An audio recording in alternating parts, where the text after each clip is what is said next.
오늘 뉴스룸은 윤석열 정부의 공정과 상식에 의문을 제기하며 시작하겠습니다. 이번 정부 들어 지인 찬스라는 말이 자주 들립니다. 이번엔 인사비서관의 부인이 대통령의 해외 순방에 함께 간 것으로 드러났습니다. 그런데 대통령실의 해명이 논란을 더 키웠습니다. 이 인물이 전체 행사 기획에 참여했다는 겁니다. 대통령의 일정은 보안이 곧 생명입니다. 그런데 공식 지책이 없는 민간인이 이를 미리 알고 기획까지 했다는 얘기죠. 알고 보니 인사비서관뿐 아니라 그 부인까지 대통령 부부와 인연이 깊습니다. 야권에선 지인 찬스, 나아가 비선에 의한 국기문란이라는 비판까지 나왔습니다. 먼저 하예빈 기자입니다. 지난달 윤석열 대통령의 3박 5일간의 스페인 순방 일정에 민간인 신분의 여성 신모 씨가 동행한 걸로 파악됐습니다. 신 씨는 윤 대통령과 가까운 이원모 대통령실 인사비서관의 부인입니다. 신 씨는 지난달 초 대통령실 직원들과 함께 사전 답사단의 자격으로 스페인을 먼저 방문했고 나토 행사를 마친 뒤엔 대통령 전용기를 타고 함께 귀국한 걸로 파악됐습니다. 논란이 커지자 대통령실은 해명에 나섰습니다. 신 씨가 김건희 여사는 단 한 차례도 수행하지 않았고 전체 마드리드 행사 기획, 지원을 위해서 간 거라고 했습니다. 동포 만찬 간담회 등을 준비했던 겁니다. 신 씨가 동행한 이유로 전문성과 대통령 부부와의 친분을 꼽았습니다. 대통령실 관계자는 신 씨가 스페인 전문가는 아니지만 해외 유학을 11년간 하면서 영어에 능통하다며 회사에서도 국제 교류 행사를 기획하고 주관했다고도 했습니다. 또 신 씨가 윤 대통령 부부와 오랜 인연이 있어 대통령 부부의 의중을 잘 이해할 수 있다고 생각했다고 덧붙였습니다. 그러면서 신 씨는 민간인 신분으로 기타 수행원 자격으로 수행했다고 밝혔습니다. 대통령실도 이해 충돌 논란을 의식했다는 겁니다. 이 때문에 대통령실 채용을 검토하다 채용하지 않기로 했고 스페인에서도 무보수 자원봉사로 일했다고 했습니다. 하지만 신 씨에게 숙소와 항공편은 제공이 됐습니다. 한편 윤 대통령은 오늘 약식 회견, 이른바 도어 스태핑을 하지 않았습니다. 일각에선 인사 문제와 지인 동행 논란 등이 불거지자 의도적으로 생략한 게 아니냐는 해석이 나왔지만 대통령실 관계자는 지방 일정 때문에 하지 않은 거라고 전했습니다. JTBC 하혜빈입니다. 네, 민주당에선 정부의 수준이 구멍가게 수준으로 전락했다는 비판까지 나왔습니다. 비판에 그치지 않고 국회 차원의 조사가 필요하다고 했습니다. 황예린 기자입니다. 민주당은 김건희 여사 해외 일정에 민간인 신분의 신모 씨가 함께했다는 사실에 특혜와 적절성을 문제 삼았습니다. 직책도 없는 일반인이 나토 순방을 위해 대통령 전용기에 동승하고 경호상 기밀 사안인 김건희 여사의 일정과 의전을 확인하는 등 국가 기밀 일정에 검증도 안 된 민간인이 함께한 상황이라고 집중 공격한 겁니다. 또 과거 박근혜 최순실 국정농단 사태를 거론하며 국회 차원의 조사 필요성까지 언급했습니다. 최순실 씨가 박근혜 대통령으로부터 무슨 보수를 받았습니까? 근데 국정농단 사건이 생기는 거잖아요. 이 문제는 전 국회에서 굉장히 심각하게 따져봐야 할 문제입니다. 문재인 정부의 국정 상황실장을 맡았던 윤건영 의원은 대한민국 정부 수준이 구멍가게 수준으로 전락한 것이라며 신 씨가 어떤 대우를 받고 어떤 역할을 했는지 밝혀야 한다고 정조준했습니다. 명백한 국기문란 사건이라며 국정조사가 필요하다는 주장까지 나왔습니다. 강훈식 의원은 민간인이 국가 기밀정보, 외교 사안을 주물렀다. 명백한 국기문란 사건이라며 또 다른 비선에 의한 국기문란 사건을 좌시할 수 없으니 국정조사를 요구한다고 밝혔습니다. 민주당은 또 김 여사와 신 씨가 오랜 인연이 있었고 무보수 자원봉사였단 대통령실의 해명에 대해선 궤변이라고 지적했습니다. 대통령실의 해명도 공사 구분을 못하는 궤변입니다. 국민이 위임한 권력을 사적으로 남용하고 있음을 의심하게 합니다. JTBC 황예린입니다. 자, 해명이 오히려 논란을 키웠습니다. 뭔가 계속 꼬이고 있는 것 같은데 취재 기자와 한 걸음 더 들어가 보겠습니다. 최승기 기자, 대통령실의 해명부터 보겠습니다. 인사비서관의 부인이어서가 아니고 전문가이기 때문에 행사 기획을 했다. 그러니까 사적 인연 때문이 아니었다. 이 해명이죠. 네, 맞습니다. 신 씨가 영어에 능통하고 국제 행사를 여러 번 치러본 전문가라고 설명했습니다. 그러니까 사적 인연으로 순방에 함께 간 것이 아니고 전문가이기 때문에 동행을 했다는 건데, 그런데 해명 과정에서는 또 사적 인연을 강조합니다. 네. 행사 기획에 있어서는 대통령 부부의 의중도 잘 이해해야 한다면서 신 씨가 대통령 부부와 오랜 인연이 있다고 설명한 겁니다. 대통령실에도 해당 기능이 있는데도 결국 사적 인연으로 알게 된 민간인에게 이 공적 기능을 맡긴 셈입니다. 그렇군요. 자, 이런 해명도 있습니다. 채용을 추진했는데 무산이 됐다. 그런데 채용이 안 됐다는 얘기죠.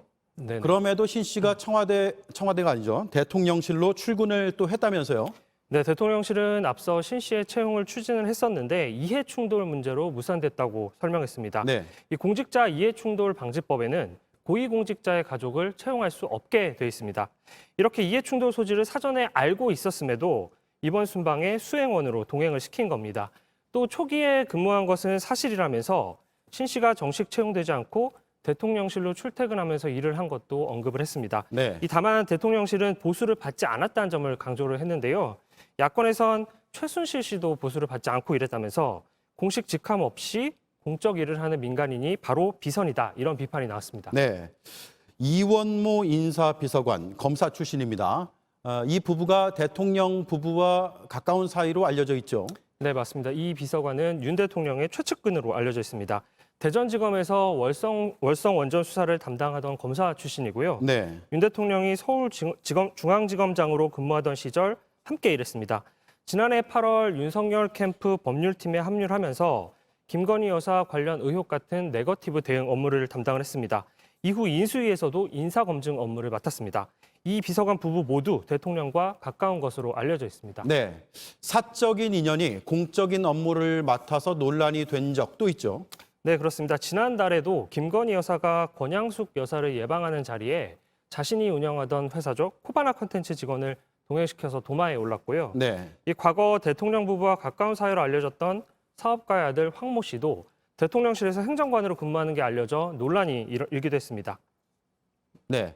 국민의힘에서 나오는 공식적인 반응과 또 내부에서 들리는 얘기가 좀 다른 것 같습니다. 어떤 예. 반응들입니까? 예, 맞습니다. 일단 여당 지도부는 필요하면 민간인도 데려갈 수 있다면서 문제가 없다는 입장입니다. 공식적으로는 문제가 없다. 예, 그렇습니다. 하지만 내부에서는요, 안보를 중시하는 정당에서 민간인이 공군 1호기에 탑승한 것만으로도 적절하지 않았다거나 이 동행 비용을 대통령실에서 처리하는 게 적절했는지 의문이란 비판도 나옵니다. 네, 최승기 기자 잘 들었습니다. 어제 뉴스룸이 보도한 은성수 전 금융위원장 아들의 병역 기피 의혹은 큰 파장을 일으켰습니다. 저희가 취재한 새로운 사실을 오늘 이어서 보도합니다. 아들 병역 문제와 관련해 은성수 전 위원장이 병무청과 수차례 직접 접촉한 사실을 확인했습니다.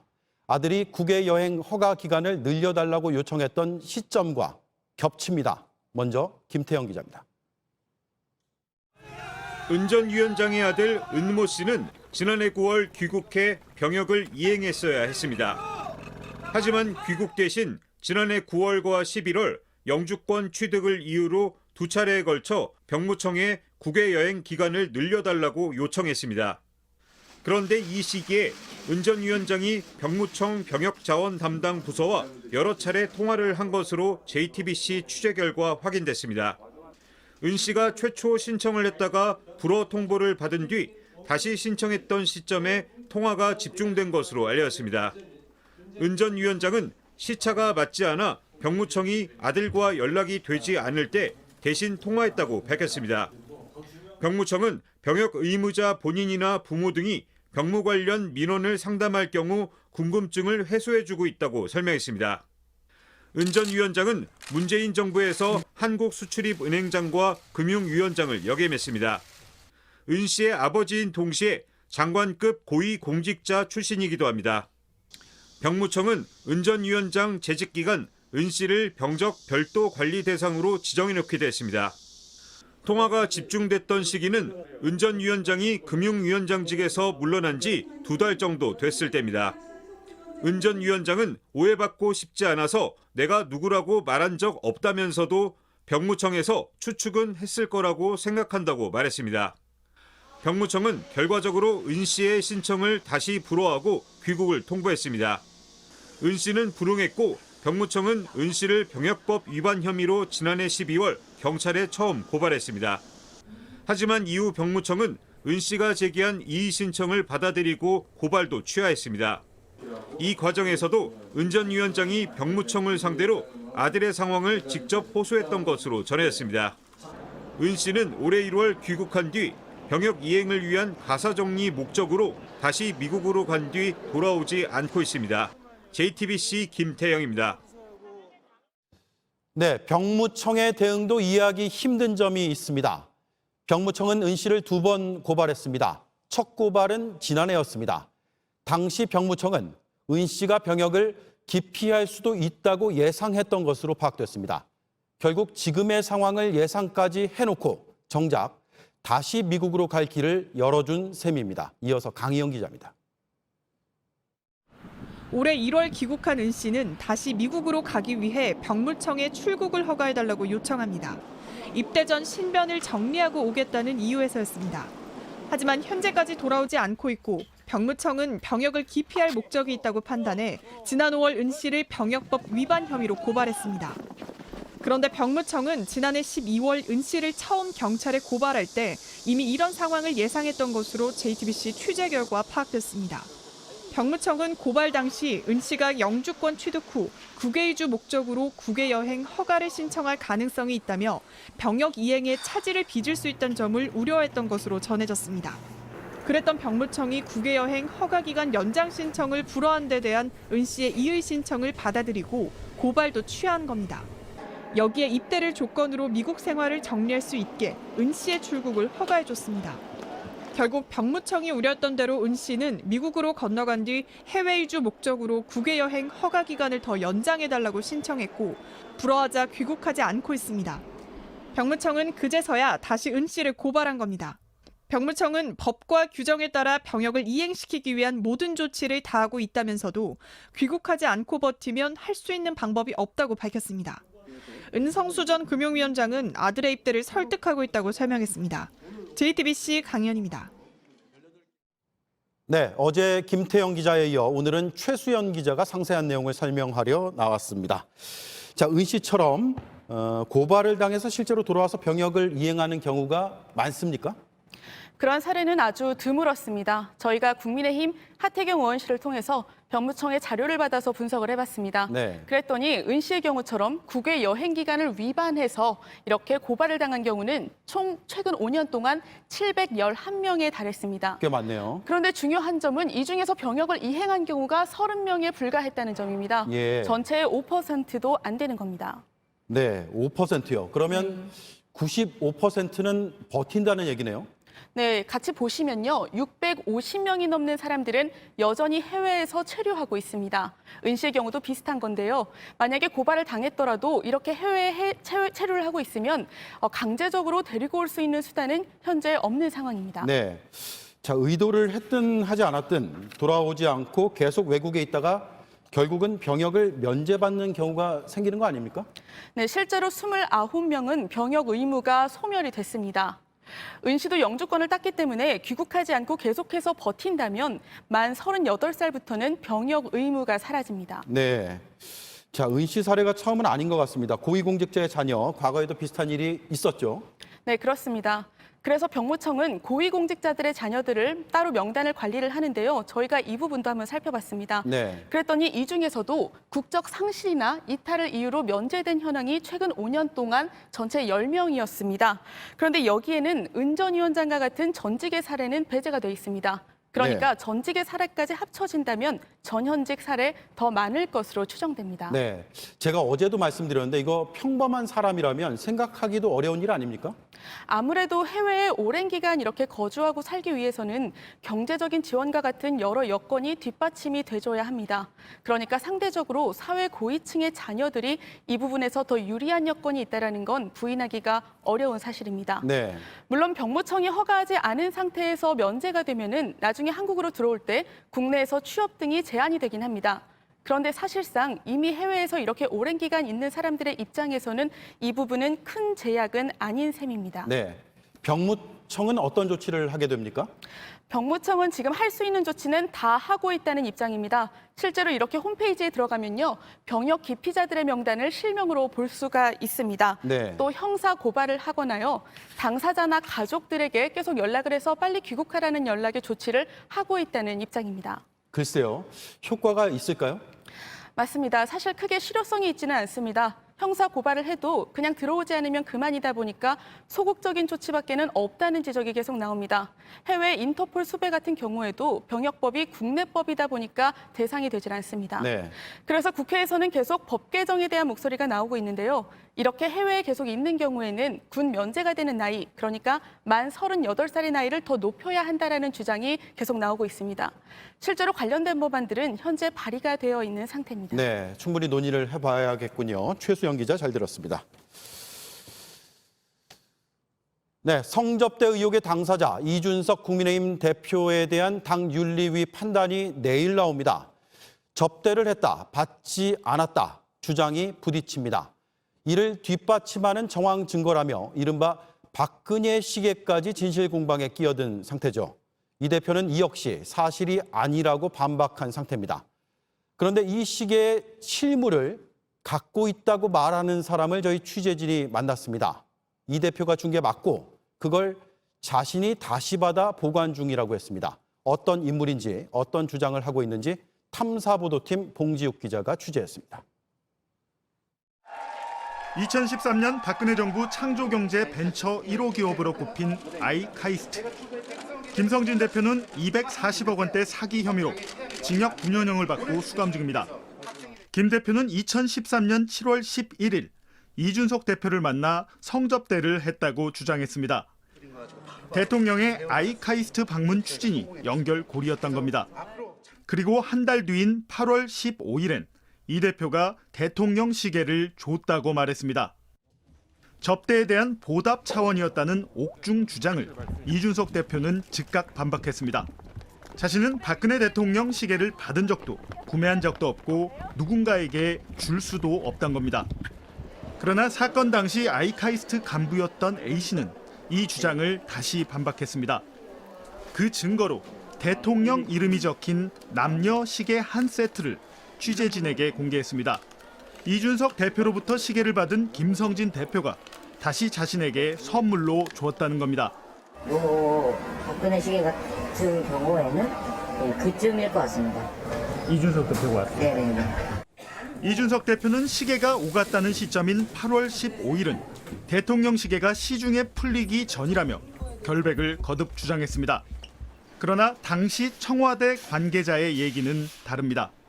그 청와대 행정관도 그렇고 여당 의원들도 그렇고 여자 거 하나 남자 거 하나 그렇게 줬어요. 나도 누구 선물을 줬거든. 2014년 광복절 이전에 총무비서관실에서 한 세트씩 나누어 줬다는 겁니다.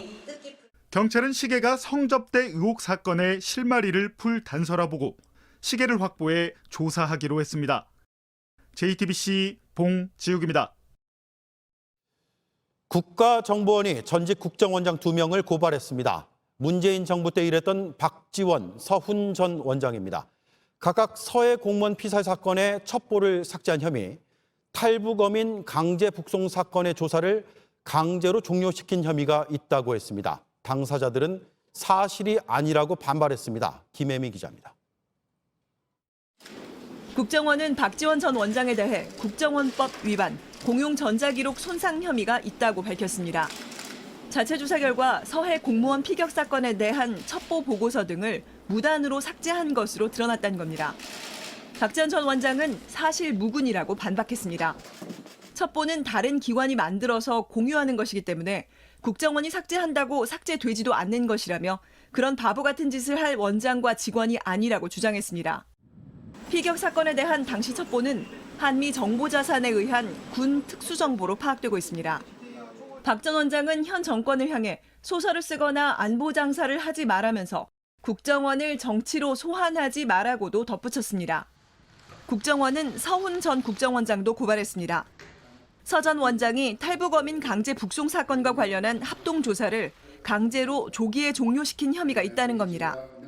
여야가 진상규명을 주장하는 사건에 대해 국정원이 자체 조사에 나선 건 이례적입니다. 국정원 관계자는 국민적 관심을 고려해 조사를 벌인 결과라고 설명했습니다. JTBC 김혜미입니다. 문재인 정부의 소득주도 성장 설계자가 사퇴 의사를 밝혔습니다. 홍장표 한국개발연구원장입니다. 한덕수 총리의 공개 압박 8일 만입니다. 국책연구기관이 정부의 나팔수가 돼선 안 된다. 홍 원장은 이렇게 마지막 말을 남겼습니다. 김도훈 기자입니다. 한덕수 총리가 홍장표 한국개발연구원 KDI 원장의 거취를 언급한 건 취임 한 달을 맞아 지난주 열린 기자간담회 자리였습니다. 국무총리실 산하 KDI와 경제인문사회연구회 수장 임기에 대한 질문이 나오자 거침없이 답했습니다. 한 총리는 우리하고 너무 안 맞는다며 소득주도 성장 설계자가 KDI 원장으로 있다는 것이 말이 안 된다고 말했습니다. 윤석열 정부와 철학이 달라 국정과제 추진에 걸림돌이 된다는 의미로 파악됩니다. 그러면서 KDI 원장이 바뀌어야 한다며 시간이 해결해 줄 것이라 답했습니다. 국무총리로부터 공개적으로 사퇴 압박을 받은 지 8일 만에 홍장표 KDI 원장은 입장문을 내고 물러나겠다고 밝혔습니다. 생각이 다르다고 총리가 귀를 닫는다면 KDI 원장으로 더 이상 남아있을 이유가 없다는 겁니다. 홍 원장은 사퇴를 압박한 한 총리를 향해 국책연구원의 연구 중립성과 법 취지를 훼손시킨 부적절한 발언이라며 크게 실망했다고 비판했습니다. 그러면서 KDI와 국책연구기관은 정권의 입맛에 맞는 연구만 몰두하는 정권의 나팔수가 될 수 없다고 강조했습니다. 홍 원장은 지난해 5월 원장에 부임해 2024년 5월까지 임기가 아직 2년가량 남아있습니다. 2011년부터 부경대 교수로 재직해온 홍 원장은 최근 2학기 경제학부 전공선택 과목 개설을 신청한 것으로 알려졌습니다. 홍 원장의 사퇴를 계기로 문재인 정부에서 임명된 다른 기관장들의 사퇴가 이어질지 주목됩니다. JTBC 김도훈입니다. 회사 돈 614억 원을 빼돌린 혐의로 재판에 넘겨진 우리은행 직원의 공소장을 JTBC가 입수했습니다. 범행을 위해서 공문서와 사문서를 여러 건 위조했는데 위조 수법이 영화 기생충의 한 장면을 떠올리게 합니다. 자세한 내용 먼저 김필중 기자가 보도합니다.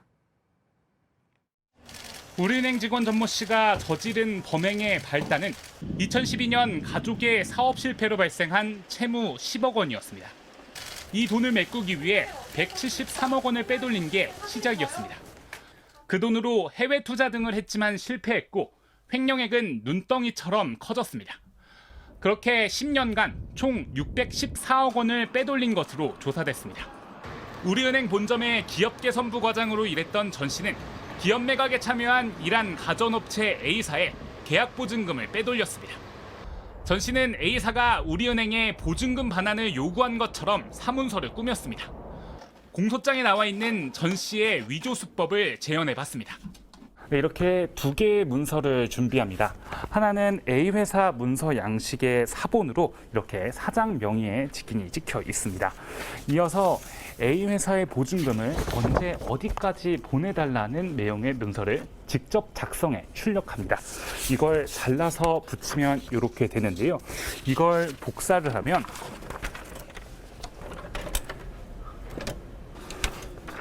이렇게 감쪽같이 위조 문서가 만들어집니다. 전 씨는 이 문서를 들고 614억 원을 횡령했습니다. 조작은 한 차례에 끝나지 않았습니다. 전 씨는 인사 발령이나 후임자가 올 경우 범행이 탄로날까 봐 금융위원회 문서를 조작했습니다. 이번에도 방법은 같습니다. 전 씨가 금융위 업무에 관여하고 있으니 인사 이동이 없도록 해달라고 작성하고 출력한 다음 기존에 가지고 있던 금융위 공문에 오려 붙이고 복사했습니다. 이렇게 해서 전 씨는 인사 이동 없이 6년을 버틸 수 있었습니다. 검찰은 전 씨에 대해 614억 원의 횡령 혐의 말고도 사문서와 공문서 등 총 3건의 문서 위조 혐의를 추가해 재판에 넘겼습니다. JTBC 김필준입니다. 네, 앞서 보신 대로 우리은행 직원은 공문서까지 위조해가면서 인사 발령이 나는 걸 막았습니다. 후임자가 오면 범행이 드러날 수 있기 때문이겠죠. 은행권에서는 보통 3년에서 5년을 주기로 인사 이동을 하게 하는 순환 근무제가 있습니다만 그러지 않고 한 부서에서 오래 일하는 직원이 4대 은행에서만 5,500명에 달하는 걸로 파악됐습니다. 계속해서 김필중 기자입니다. 금융감독원의 은행검사 매뉴얼입니다. 순환근무제도 점검이란 게 있습니다. 순환근무제는 은행권에서 한 부서에서 오랫동안 근무하지 못하게 하는 제도입니다. 횡령 등 개인 일탈로 인한 금융사고를 미연에 방지하기 위해서입니다. 614억 횡령 혐의를 받는 우리은행 직원 전모 씨는 6년 동안 한 부서에 있었습니다. 근무 기한은 은행마다 차이가 있지만 보통 일반 영업정은 3년, 본점부서는 5년마다 인사이동을 하게 돼 있습니다. 그런데 장기간 한 부서에 있는 직원이 4대 은행에만 5,500명인 걸로 JTBC 취재 결과 파악됐습니다. 전체 직원의 10%가량입니다. 전 씨처럼 본점에서 5년 넘게 있는 경우는 900명에 달합니다. 특히 전 씨가 근무했던 우리은행 본점 기업개선부의 경우 장기 근무 직원만 5명이고 이들의 근속 연수는 평균 8년인 것으로 나타났습니다. 내부 감찰 역할을 하는 우리은행 검사실에도 2명이 평균 7년간 장기 근속하고 있는 것으로 드러났습니다. 그런데 순환근무제는 의무 규정이 아니어서 지키지 않아도 금감원에서 제재를 할 방법이 없습니다. 은행권 일각에선 전문가 육성을 위해선 한 부서에 오래 있어야 하는데 순환근무제가 이를 막는다는 반론도 나옵니다. 하지만 전문가들은 전문성보다 안전성이 중요하다고 지적합니다. 전문성을 키우자면서 최근 몇 년 동안은 이렇게 순환 근무를 안 시키고 한 부서에 오래 근무를 했기 때문에 이런 비리가 나왔고 그래서 제일 중요한 것은 순환 근무를 시키는 것. JTBC 김필주입니다. 수학계 노벨상으로 불리는 필즈상을 받은 허준희 교수가 오늘 한국에 있는 기자들과 화상으로 만났습니다. 하루에 4시간만 집중해서 연구하고 나머지 시간은 가족들과 같이 보낸다고 말했는데요. 자세한 이야기를 김민 기자가 전해드리겠습니다. 필즈상 수상 소식은 올해 초 세계 수학자대회 회장이 직접 전화로 알려왔습니다. 큰 기대를 안고 전화를 받았는데 그 밤 시간대이기도 하고 아내한테 지금 깨워서 해야 되나 말아야 되나 고민하고 있다가 한 10분 정도 고민하다가 깨워서 했는데 아내는 그럴 줄 알았어 하고 바로 다시 자더라고요. 시인을 꿈꿨던 사람답게 답변에는 문학적 표현이 가득했고 동료에 대한 따뜻함이 묻어났습니다. 그 연구 하나하나마다 제 나름대로 돌이켜보면은 이 추억 속의 앨범을 보는 것처럼 그 사람과 나 사이에 어떤 식으로 말을 주고받으며 우리의 소통이 새로운 아이디어를 이끌어냈는지 그게 하나하나 소중한 경험이라서 뭐라고 하나를 꼭 꼽기는 힘들 것 같습니다.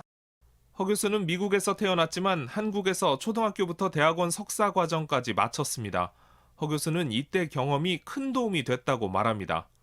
굉장히 다양한 종류의 친구들과 한 반에 40-50명씩 모여가지고 지금의 저로 성장하는 데 있어서 자양분이 된 수많은 경험을 제공해준 소중한 시기였다고 생각이 드네요.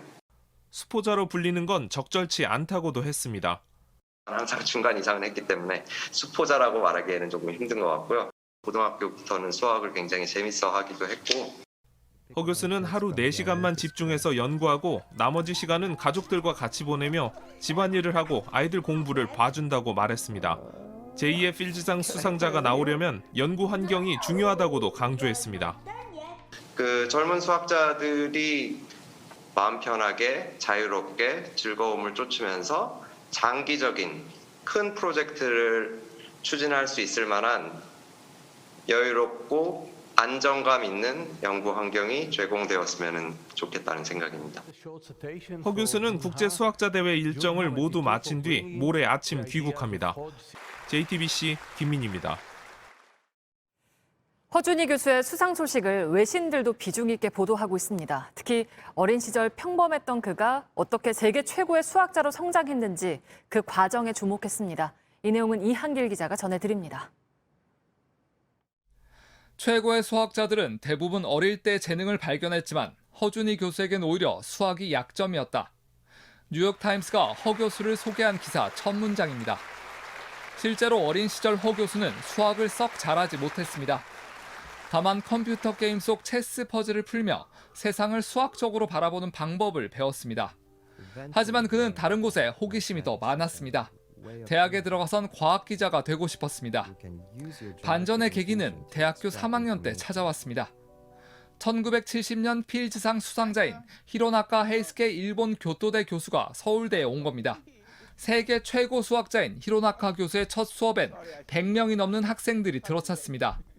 하지만 내용이 너무 어려워 얼마 안 가 허 교수를 포함한 5명 정도만 남았습니다.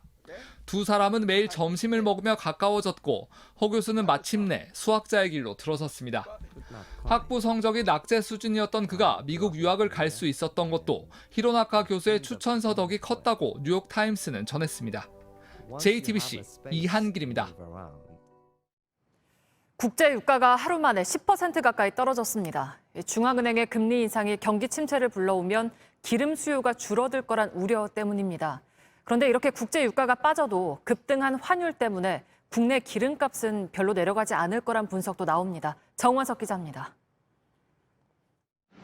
서부 텍사스산 원유 선물 가격은 배럴당 99.5달러로 전 거래일보다 8% 빠졌습니다. 100달러 아래로 떨어진 것은 지난 5월 10일 이후 2달여 만에 처음입니다. 북해산 브렌트유 선물 가격도 배럴당 102.7달러로 전날보다 9.4% 떨어졌습니다. 유가가 급락한 건 경기 침체에 대한 우려가 커졌기 때문입니다.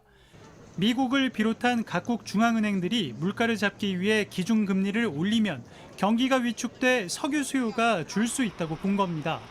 이 영향으로 오늘 코스피도 2% 넘게 빠지면서 2,300선 밑으로 내려갔습니다. 주가는 빠졌지만 국제유가가 내려가면 국내 기름값이 떨어지지 않겠냐는 기대도 있습니다. 하지만 우리나라가 수입하는 원유의 60% 이상을 차지하는 두바이유는 아직 배럴당 110달러를 넘습니다. 두바이유 가격이 내려간다 해도 국내 기름값이 떨어질 거란 보장은 없습니다. 국내 기름값은 국제 유가보다는 휘발유나 석유 등 석유 제품의 국제 거래 가격 영향을 더 받기 때문입니다. 휘발유의 국제 가격은 아직 140달러 정도로 국제 유가에 비하면 덜 떨어졌습니다. 최근 급등한 환율도 걸림돌입니다. 3월 8일 이후 환율은 1225원에서 1300원대까지 우상향 곡선을 그렸습니다. 가격이 떨어지더라도 환율이 하락분을 상쇄시킬 수 있는 겁니다. 이렇게 충분한 외환 보유를 비축하고 국제금융시장에 환율이 안정되게 해야만 무역 의존도가 높은 한국이 석유 가격도 좀 안정이 되지. 환율과 함께 유류세 추가 인하를 위한 관련법 개정에도 국회가 속도를 내야 한다는 지적입니다. JTBC 정원석입니다. 우크라이나는 전 세계 주요 곡물 수출국 가운데 하나입니다. 하지만 5달째 이어지는 전쟁으로 수출길이 막히면서 수천만 톤의 곡물이 갈 곳을 잃었고 전 세계 곡물 가격은 폭등했습니다. 그 실태를 살펴보기 위해서 김민광 기자가 우크라이나의 한 농장에 나가 있습니다. 자, 김민광 기자, 뒤로 밀밭인가요? 정확히 어디에 있습니까? 네, 저는 우크라이나 예르키우치의 한 농장 앞에 나와 있습니다. 우크라이나는 국기의 상징색인 노란색이 밀을 뜻할 정도로 세계적인 주요 곡물 생산 지역입니다. 제 옆으로 보이는 이 땅 바로 밀과 옥수수 등을 생산하는 곳입니다. 이곳은 5제곱킬로미터에서 1000톤의 밀이 수확될 만큼 비옥한 땅이라고 합니다. 그리고 앞으로 2주 뒤면 이 가을철 수확이 시작된다고 합니다. 올 한 해도 보시는 것처럼 농사가 상당히 잘 이루어졌지만 농부들의 표정에는 근심이 가득했습니다. 이 전쟁으로 수출길이 막힌 상황인데요. 그 때문에 창고 안에서 평소 같으면 텅 비어 있어야 할 창고 안이 밀과 옥수수 등으로 가득 차 있었습니다. 올 한 해 이곳의 수출량은 5분의 1 가까이 줄어들었다고 합니다. 그런데 이 상황에서 가을철 수확까지 이루어진다면 많게는 수천만 톤의 곡물이 썩거나 버려질 수밖에 없는 상황이라고 합니다. 네, 뭐 그렇게 되면 안 될 텐데 뭐 해결책이 있습니까? 네, 결국 우크라이나의 바닷길이 열려야 해결되는 문제입니다. 우크라이나는 그동안 항만 도시인 오데사를 통해 흑해를 거쳐 전 세계로 곡물을 수출해 왔습니다. 하지만 이 지역 교전 중인 상황입니다.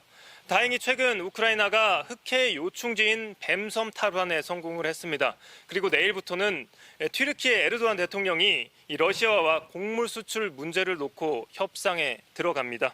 그러니까 유엔에 따르면 올 수확철 우크라이나에서 약 5천만 톤의 곡물이 추가 수확될 것으로 내다봤습니다.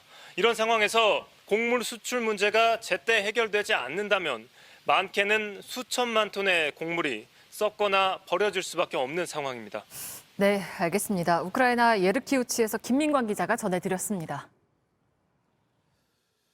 어제 한강에서 발견된 어린 아이의 시신은 아직 신원이 밝혀지지 않았습니다. 1차 부검에서도 사인이나 시점이 드러나지 않았습니다. 경찰은 시신이 북한에서 떠내려왔을 가능성도 열어놓고 수사 중입니다. 백민경 기자입니다. 어제 한강 하구에서 발견된 시신의 신원은 아직까지 확인되지 않았습니다. 국과수가 오늘 시신의 부패 상태가 심각해 사망 원인을 확인하지 못했다는 1차 부검 결과를 내놓으면서입니다. 물에 빠져 사망한 것인지 여부조차 확인하지 못했습니다. 다만 특별한 외상이나 뼈가 부러진 흔적, 장기 손상은 발견되지 않았다고 덧붙였습니다. 경찰도 아직까지 기존의 실종 신고 중 해당 시신과 유사한 사례를 찾지 못했습니다. 시신의 크기로 미루어 봤을 때 10살 전후의 남자아이로 추정하고 있을 뿐입니다. 미성년자는 지문 같은 개인정보가 거의 없어 치아 감정을 추가로 실시할 예정입니다. 경찰은 시신이 북쪽에서 넘어왔을 가능성도 남겨두고 있습니다. 시신의 발견 지점이 북한과 가깝고 최근 북한에서 비 피해가 컸던 점에 주목하는 겁니다. 감조 때는 이쪽하고 만조일 때는 이쪽으로 이쪽으로 하면 북이에요. 발견 당시 시신은 상의와 신발 없이 바지만 입고 있는 상태였습니다. 경찰은 바지의 상표나 섬유 혼용률 표기가 없는 점에도 주목해 섬유 조직에 대한 분석을 국과수에 의뢰했습니다. 경찰은 국내에서 실종자를 찾지 못하는 경우 통일부 등을 통해 북한의 실종자를 조회하는 방법도 문의할 예정입니다. JTBC 백민경입니다. 서울 강남의 유흥주점에서 여성 종업원과 남성 손님이 숨졌습니다. 저희가 취재한 결과 숨지기 전에 여성 종업원이 의미심장한 말을 남겼습니다. 술 맛이 이상하고 마신 뒤에 몸이 이상하다는 내용이었습니다. 남성 손님은 가게를 나간 뒤 숨졌습니다. 차 안에서 마약 추정 물질이 발견됐습니다. 윤정민 기자가 취재했습니다. 서울 강남의 한 건물 주차장으로 검은색 SUV 차량이 들어옵니다. 주차 공간이 아닌 쓰레기장으로 갔다가 후진을 하더니 이번에는 화단에 있는 나무를 들이받습니다. 신고를 받은 경찰과 119 구급대원이 왔을 때는 운전자인 20대 남성 A씨는 경련을 일으킨 상태였고 결국 숨을 거뒀습니다. 차 안에서는 마약으로 추정되는 가루와 마약 투약 기구도 발견됐습니다. A씨는 서울 강남의 유흥주점에서 술을 마셨는데 함께 있었던 여성 종업원 B씨도 2시간 뒤에 숨졌습니다. 취재 결과 숨지기 전 B씨는 가족에게 술을 마시는 게임을 했는데 손님이 준 술 맛이 이상했고 몸이 이상하다고 말한 것으로 파악됐습니다. 곧바로 B씨의 가족은 손님이 술에 마약을 몰래 탄 것 같다며 경찰에 신고했습니다. 주점에 출동한 경찰이 마약 간이 검사를 요청했지만 B씨는 거부했고 집으로 돌아간 뒤 호흡곤란 등을 겪다가 결국 숨졌습니다. 경찰은 A씨가 B씨 몰래 술에 마약을 탔을 가능성을 열어두고 수사하고 있습니다. 경찰이 찾아와서 무슨 일인지는 모르겠는데 여기 사과났는데 CC카메라를 볼 수 있냐는 거예요. 당시 술자리에는 A씨와 B씨 외에도 손님 3명과 또 다른 여성 종업원까지 모두 6명이 있었습니다. 경찰은 오늘 동석자들을 불러 술자리 상황을 조사하고 마약 검사를 진행했습니다. 또 숨진 2명의 사망 원인과 마약 투약 여부를 확인하기 위해 국립과학수사연구원의 부검 결과를 기다리고 있습니다. JTBC 윤정민입니다. 청소 경비 노동자의 편에 서는 연세대 학생들이 늘고 있습니다. 400원의 시급을 올려달라는 노동자의 요구를 학교가 묵살했다. 학생에게 정의를 가르치지 않는다. 이렇게 목소리를 높였습니다. 이가람 기자입니다.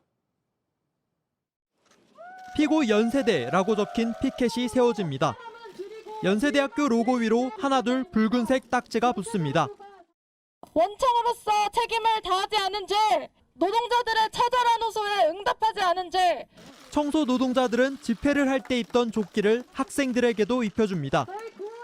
시급 400원가량을 올려달라는 요구에도 학교가 침묵하고 일부 학생들이 노동자들의 집회를 놓고 소송을 제기하자 학생들이 발벗고 나선 겁니다. 노동자의 요구를 묵살하고 학생에게 정의를 가르치지 않는 연세대학교를 규탄하기 위해 이 자리에 모였습니다. 수업권을 침해하는 건 노동자들이 아니라 학교라고 주장했습니다. 책임을 회피하고 문제를 방관하면서 노동자들을 집회로 내몰았다는 겁니다. 노동자들을 지지한다는 서명에 동참한 학생은 현재까지 3,000명이 넘습니다. 노동자들은 되레 소송을 한 학생들을 위해 마이크를 잡았습니다. 우리 조합원들은 하나도 미워하지 않아요. 학생이 또 학생인 만큼 또 공부를 또 해야 되기 때문에 그거 다 이해하고. 같은 처지에 있는 다른 대학들의 노동자들도 연세대에 모여 합동 집회를 열었습니다. 지난 3월 지방노동위원회는 대학과 대학병원 등 13개 사업장의 노조와 용역업체 간 조정을 통해 시급 400원가량을 올리라고 권고했습니다. 하지만 임금 인상분을 부담하는 대학들이 동의하지 않아 현재 2곳만 협상이 마무리된 상태입니다. JTBC 이가람입니다. 네, 유통의 빅3로 불리는 큰 기업들이 경쟁적으로 광주에 복합 쇼핑몰을 세우겠다고 밝혔습니다. 기억을 되돌려 보면 대선 막바지에 윤석열 대통령은 광주 복합 쇼핑몰을 공약했었죠. 이 공약 때문인지 다른 이유가 있는지 시민들 생각은 어떤지 송지혜 기자가 취재했습니다. 광주광역시 임동 일대의 방직공장 부지입니다. 현대백화점 그룹은 부동산 개발 기업과 함께 이곳에 복합 쇼핑몰을 만들겠다고 밝혔습니다. 약 31만 제곱미터 규모의 서울 여의도 더현대 서울 같은 더현대 광주를 짓겠다는 겁니다. 이러자 윤석열 대통령의 대선 공약이 현실화하는 것 아니냐는 분석이 나왔습니다. 수도권이든 전국 어디를 가도 많습니다. 이런 복합 쇼핑몰이. 부산에 가보세요. 대전에 가보시고 대구를 가보십시오. 왜 광주만 없습니까? 이에 대해 현대백화점 측은 공약과는 별개로 몇 년 전부터 추진해온 일이라고 설명했습니다. 찬성한다는 의견이 많지만 환영하는 분위기입니다. 대형 복합 쇼핑몰이 들어와서 유동인구가 늘어나고 상권이 활성화되면 지역 자영업자들에게도 혜택이 주어질 것이다. 광주 복합 쇼핑몰 건설은 오래된 이슈입니다. 2015년에도 광주시가 광주 신세계와 손잡고 사업을 추진했지만 일부 시민단체와 지역 정치권 반발로 무산된 바 있습니다. 이번엔 현대백화점 그룹이 포문을 열었지만 광주 복합 쇼핑몰 사업은 유통 빅3의 경쟁 구도가 될 것으로 보입니다. 현대백화점 그룹의 발표 이후에 신세계그룹도 광주의 최고의 복합 쇼핑몰을 개발하는 방안을 수립 중이란 입장을 내놨습니다. 롯데백화점도 광주 복합 쇼핑몰 사업을 위해 부지를 검토 중이라고 밝혔습니다. 이에 대해 광주시의 한 관계자는 어느 곳이 될지 몇 곳이 될지는 아직 결정된 바 없다고 밝혔습니다. JTBC 송지혜입니다. 해마다 이맘때 대구에서 열리는 치맥 축제가 다시 돌아왔습니다. 코로나 때문에 멈췄다가 3년 만에 열린 건데요. 현장 연결해보죠. 자, 윤두열 기자, 지금 축제가 한창 진행되고 있네요.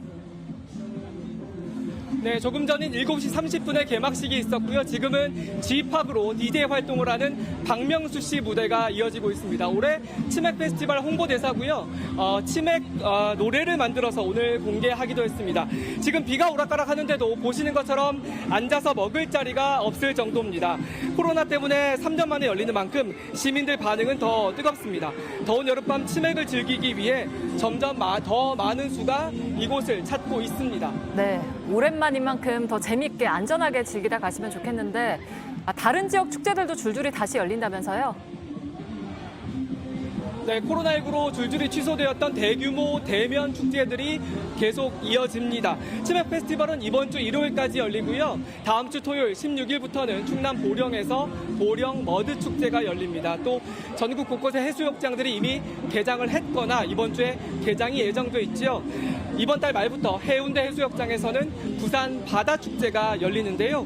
부산뿐만 아니라 각 지자체에서는 올여름 관광 수요가 폭발할 것으로 보고 각종 축제나 이벤트를 준비하고 있습니다. 네, 그렇긴 한데 지금 코로나 확진자가 다시 또 늘고 있는 게 좀 걱정이죠? 네, 오늘 이 자리엔 코로나19 방역에 힘쓴 의료진들이 와 있습니다.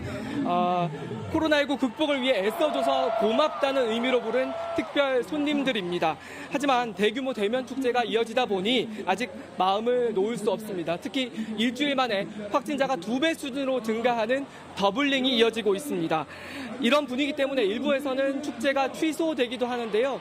이번 달 30일 그리고 31일 서울 신촌에서는 물총축제가 열릴 예정이었습니다. 그런데 서대문구에서 코로나 확산자 증가가 예상된다며 축제 취소를 주최 측에 권고한 상황이어서 현재 축제 개최가 불투명한 상황입니다. 네, 잘 들었습니다. 대구에서 윤주열 기자가 전해드렸습니다.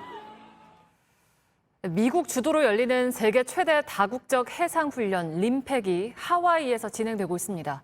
우리 해군은 역대 최대 규모로 참가했고 다국적 해군의 원정 강습단장 임무도 맡았습니다. 이근평 기자가 직접 가봤습니다. 우리 해군의 안상민 림팩 훈련단장이 미국과 싱가포르 지휘관들에게 지휘봉을 전달합니다. 이번 훈련에 참가국 장교 50여 명이 모인 가운데 원정 강습단장으로 나선 겁니다. 부장에게 주어지는 지휘봉으로서 전장에 나가기 전에 왕이 지휘관들을 하사했던 그런 물건이 되겠습니다. 우리 해군은 올해 림팩 훈련에 대형 수송함 마라도함을 기함으로 세종대왕함과 문무대왕함, 잠수함인 신돌석함 등 4척을 보냈습니다. 여기에 한국형 상륙 돌격 장갑차 9대와 병력 1000여 명도 파견했습니다.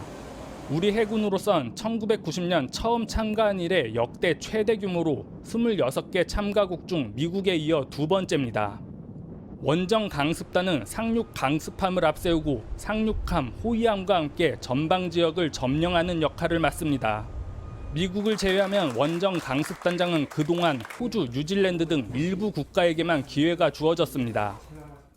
지금 제가 서 있는 이곳이 우리 해군의 마라도함이고 이쪽에 보이는 군함이 바로 미 원정 강습단의 지휘함 SS함입니다. 이번 림팩 훈련 기간 원정 강습 훈련이 진행되면 우리 해군 지휘관은 이 마라도함에서 SS함으로 올라 8개국 수상함 13척의 훈련을 총 지휘합니다. 현재 전술토의 등의 훈련을 하고 있는 원정 강습단 참가국들은 오는 10일 출항해 본격적인 훈련을 할 계획입니다. 하와이 진주만 기지에서 JTBC 이근평입니다. 올 초에 대부분의 패스트푸드 업체들이 가격을 올린 바 있는데요. 이 가운데 샌드위치 1위 업체 서브웨이가 반년 만에 또 값을 올리겠다고 예고했습니다. 원재료 값이 너무 뛰었기 때문이란 설명인데 다른 업체들도 뒤따라서 가격을 올릴 수 있다는 우려가 나옵니다. 오원석 기자입니다. 젊은 층이 자주 찾는 샌드위치 서브웨이가 다음 주 화요일 12일부터 가격을 올리기로 했습니다.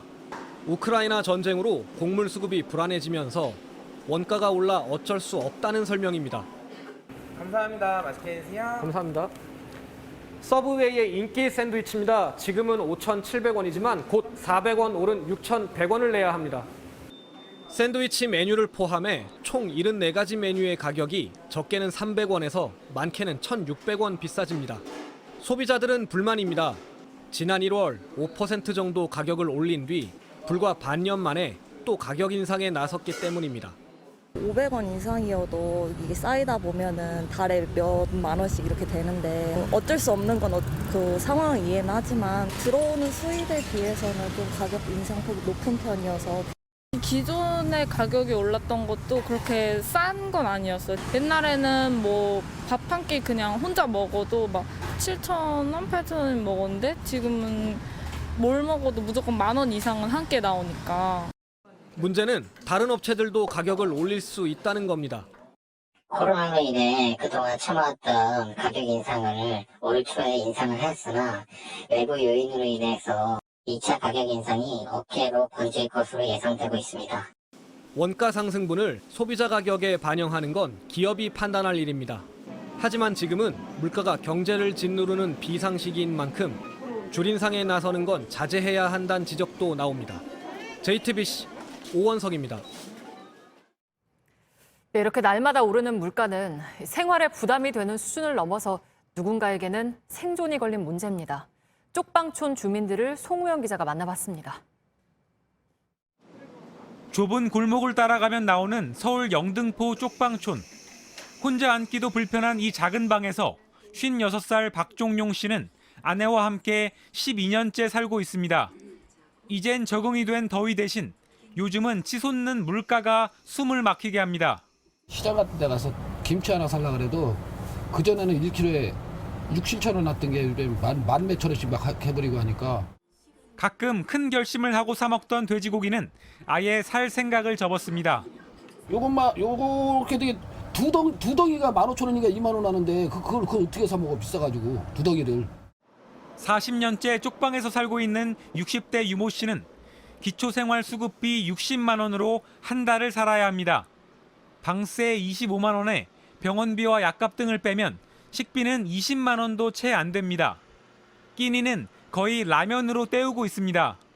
작년하고만 따져도 배가 더 들어가 버리니 반찬 같은 거 좀 사다 먹으려고 해도 너무 저기 하니까는 뭐가 건들 수가 없는 거예요. 라면 같은 거 집에서 그냥 끓여 먹고요. 쪽방촌 거주자나 노숙인 등 하루 평균 300명이 넘는 사람이 찾는 이 무료 급식소는 식사 메뉴에 많은 제약이 생겼습니다. 식용유 가격이 크게 올라 튀김류는 아예 만들 엄두도 못 냅니다. 말로 할 수가 없을 정도로 너무 많은 물가가 뛰어서 예전에 김치가 3만 원이면 지금 한 5만 원 정도? 예, 식용유 같은 경우는 3만 원에서 한 10만 원 정도까지 뛰었어요. 그래서 튀김류 정도는 거의 많이 해드리지도 못하고 있는. 한 시민단체와 연구소가 지난 2월부터 2달간 기초생활수급자 25가구의 가계부를 살펴봤더니 절반 가까운 가구가 버는 돈보다 나가는 돈이 많았습니다. 60% 가까운 가구는 생선 같은 수산물을 한 번도 사지 않았습니다. 지난달 소비자 물가 상승률이 6%를 기록하며 외환위기 이후 24년 만에 최대치를 기록한 가운데 물가 상승은 빈곤 계층을 향한 생존의 위협이 되고 있습니다. JTBC 송우영입니다.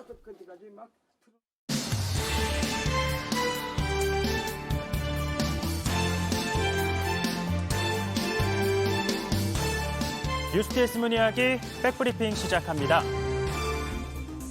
첫 번째 브리핑, 사람 잡는 저녁방입니다. 22살 아들의 군 제대를 앞두고 함께 여행 갈 생각에 기대에 부풀었던 아버지는 아들의 저녁날 군에서 걸려온 전화 한 통을 받습니다. 캠핑 준비하고 있는 상황이었는데 전화를 받은 거예요. 도저히 못 내려오겠다. 중대장이 이제 아버님 꼭 보셔야 될 것 같습니다. 해서 올라갔더니만 이제 나오는데도 짐도 못 챙기고 해가지고 자기 동기들이 짐 챙겨주고. 해군 일함대가 있는 강원도 동해로 부랴부랴 달려간 아버지는 놀라지 않을 수가 없었는데요.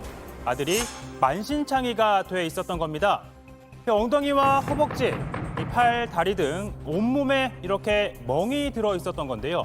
또 어깨는 인대가 파열돼 상해 4주 진단을 받았다고 합니다. 전날 밤 저녁을 축하한다며 동기, 후임들이 부탁한 거였습니다. 속칭 저녁방이라고 하죠. 사라진 줄 알았던 병영 내 부조리가 여전히 자행되고 있었던 겁니다. 또 가족은 컵라면 용기에 술을 따르고 스프를 섞은 뒤 억지로 먹게 했다고도 주장합니다. 술도 뭐 억지로 먹이고 안 먹으면 뭐 땅에 흘리면 뭐 핥아먹게 하겠다부터 해가지고. 결국 이를 보다 못한 후임이 새벽에 신고를 했다고 하는데요. 문제는 폭행이 처음이 아니었다고 합니다. 한 번은 이제 생일빵 맞고 와서 힘들어한 적이 있었거든요. 그때도 그랬어요, 애들이. 애들 뭐 그냥 그러려니 하고 말았는데. 하지만 그러려니 하고 넘어갈 일이 아닌 게 된 겁니다. 해군은 폭행을 주도한 병사 4명을 구속하는 등 7명에 대해 수사를 하고 있는데요. 향후 수사 결과에 따라 엄정하게 조치할 예정이라고 합니다. 다만 일부는 혐의를 부인하고 있는 것으로 알려지고 있습니다. 병역의 의무를 마치고 사회로 복귀하는 건 박수받을 일이죠. 하지만 이를 축하한다는 명분으로 폭행과 폭언을 가하는 악습, 제발 끊어야 할 때 아닐까요? 다음 브리핑은요. 보호소라더니입니다. 우리한 사자들이 힘없이 눈을 끔뻑끔뻑이며 카메라를 쳐다봅니다.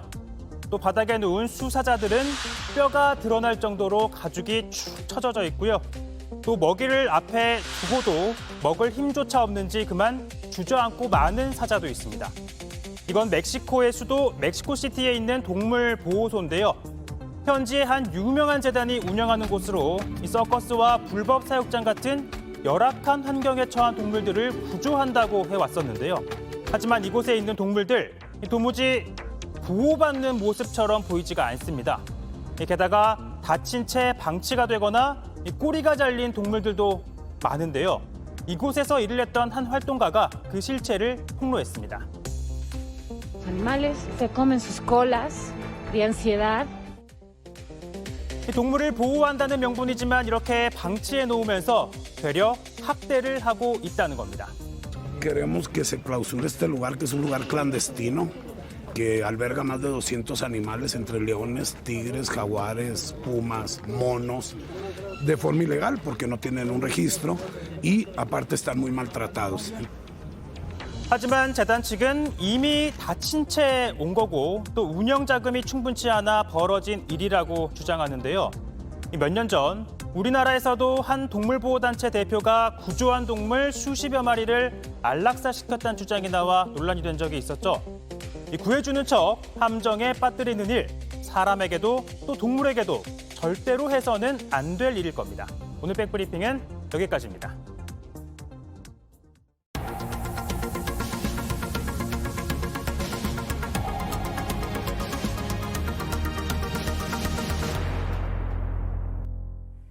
술에 취한 40대가 경찰서에서 난동을 부리다가 붙잡혔습니다. 흉기를 들고 경찰관들을 위협하다가 결국 테이저건을 맞고 제압됐습니다. 구석찬 기자입니다. 저녁 시간, 한 남성이 경찰서 현관에서 소란을 피웁니다. 우통을 벗은 채 고함을 지르고 욕설을 퍼붓습니다. 진정 좀 하세요. 사장님 모셔올 테니까 얘기 좀 해요. 양손에 흉기와 깨진 소주병을 들었습니다. 계속 횡설수설하며 난동을 부립니다. 억울한 일이 있으신 것 같은데 저희가 얘기 들어드릴게요. 하지만 갈수록 더 흥분하는 남성. 경찰관 바로 앞에서 흉기를 마구 휘두릅니다. 결국 경찰이 등에 테이저건을 한 발 쏴 제압합니다. 난동을 부린 지 5분 만입니다. 다행히 다친 사람은 없었습니다. 경찰서 민원실에는 시민들과 민원인들이 지켜보고 있었기 때문에 조기 진압하지 않으면 더 큰 인명피해가 발생할 것 같아가지고. 경찰에 붙잡힌 40대 A씨는 만취 상태였습니다. A씨는 휴대전화가 해킹당하고 누군가 자신의 명의를 도용해 휴대전화를 개통했다고 주장했습니다. 지난해 9월부터 경찰에 3차례 진정을 넣었지만 일이 제대로 처리되지 않자 불만을 품었다고도 했습니다. 경찰은 진정 내용이 막연하고 망상으로 추정돼 어쩔 수 없이 종결했다는 입장입니다. 고소 진정 사실이 특정되지 않았는데 출석에 불응하고 연락을 해도 전화를 받지 않고 소재를 파악할 수 없어서 불이건 불송치 결정을 한 것입니다. 경찰은 A씨를 다시 조사한 뒤 특수공무 집행방해 혐의로 구속영장을 신청할 방침입니다. JTBC 구석찬입니다. 천장을 뜯고 게임장에 들어가서 현금을 훔친 50대가 경찰에 붙잡혔습니다. 195만 원을 챙겨 달아났다가 34시간 만에 체포됐는데 생활비가 필요해서 그랬다고 진술했습니다. 이승환 기자입니다. 새벽 시간 불 꺼진 게임장 안. 모자와 복면을 쓴 남성이 지폐 교환기 쪽으로 다가갑니다. 기계 옆에 달린 자물쇠를 확인하고 절단기로 끊어내려 안간힘을 씁니다.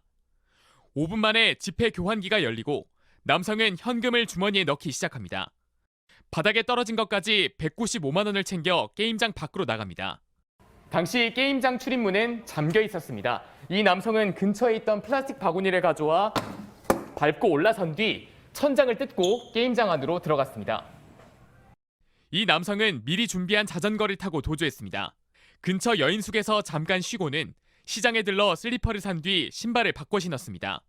이후 버스와 지하철을 타고 다니며 경찰 추적을 피했습니다. 경찰은 범행 현장 근처 CCTV 41곳을 분석해 이 남성의 동선을 확인했습니다. 특정 지하철역 근처에 자주 온다는 걸 확인하곤 부천역에서 잠복한 끝에 범인을 붙잡았습니다. 범행이 발생한 지 34시간 만이었습니다. 해당 남성은 생활비가 필요해서 범행을 저질렀다고 진술했습니다. 그 195만 원 중에 우리가 압수한 금액은 31만 원이거든요. 자기 뭐 생활비 그냥 잠깐 먹고 마시고 이런 부분인데. 경찰은 이 남성을 특수절도 혐의로 구속해 검찰에 넘겼습니다. JTBC 이승환입니다. 몇 해 전 인기를 끌었던 드라마 이태원 클라스가 일본에서 리메이크 됐습니다. 록봉기 클라스의 주연 배우를 도쿄 이영희 특파원이 만났습니다. 리메이크 작품 록봉기 클라스의 주인공 미야베 아라타 역할은 일본 간판 배우 다케우치 료마가 연기합니다. 유광, 테세우스의 배 등의 드라마에서 힘 있는 연기를 보여준 배우입니다. 그도 원작 이태원 클라스의 팬이라고 말했습니다. 正直びっくりしたし、こんなにも早いタイミングでリメイクするんだっていう驚きもあったし、なかなか難しい挑戦だなと思ったし。 록봉기 클라스를 위해 머리도 짧게 자른 다케우치. 원작과의 비교가 신경은 쓰인다면서도 자신감을 보였습니다. 原作のイテウォンクラスは 100% 魅力的だし面白いんですよ。僕らは違う場所で違う言葉で六本木という街で人間関係を育むことにやっぱ集中しているので 평소 한국 드라마를 즐겨 본다는 그는 자유로운 표현을 한국 드라마의 인기 비결로 꼽았습니다. すごくやりたいことをみんな自由にのびのびと表現しているなという感覚がそれをこうやっぱ段階を重ねて貫き通しているからやっぱファンが増えてるんだと思うし 록봉기 클라스는 한일 공동 프로젝트로 진행됐습니다. 원작 웹툰을 그린 광진 작가는 일본판 방영에 기대를 드러냅니다. 나라 간의 정서가 다르잖아요. 근데 일본 정서에 맞게 엄청 잘 연출 템포도 되게 마음에 들고 빠르고 재밌더라고요. 일본에선 최근 수년간 미생과 시그널, 굿 닥터 등의 한국 드라마를 리메이크하는 등 한국 콘텐츠에 높은 관심을 보이고 있습니다. 도쿄에서 JTBC 이영희입니다. 네, 내일 전국에 다시 장맛비가 오겠습니다. 모레 금요일까지 수도권과 강원도엔 많게는 150mm 넘게, 또 충청과 남부지방엔 10에서 60mm가 올 거란 예보입니다. 특히 경기 북부와 강원 북부 쪽은 시간당 30에서 50mm의 비가 집중적으로 올 수 있다고 하니까요. 피해 없도록 미리 둘러보시기 바랍니다. 네, 저희가 고위공직자 가족의 병역 기피 의혹을 이틀간 전해드렸습니다. 징병제를 지탱하는 건 개개인의 헌신이 아닙니다. 평등입니다. 뉴스룸 내일도 잘 준비해 놓겠습니다. 고맙습니다. 머리를 자르고 집을 나서는 길 마주 온 너에게 웃음 지어본다. 네 작은 어깨를 포근히 안고서 눈을 꾹 참고서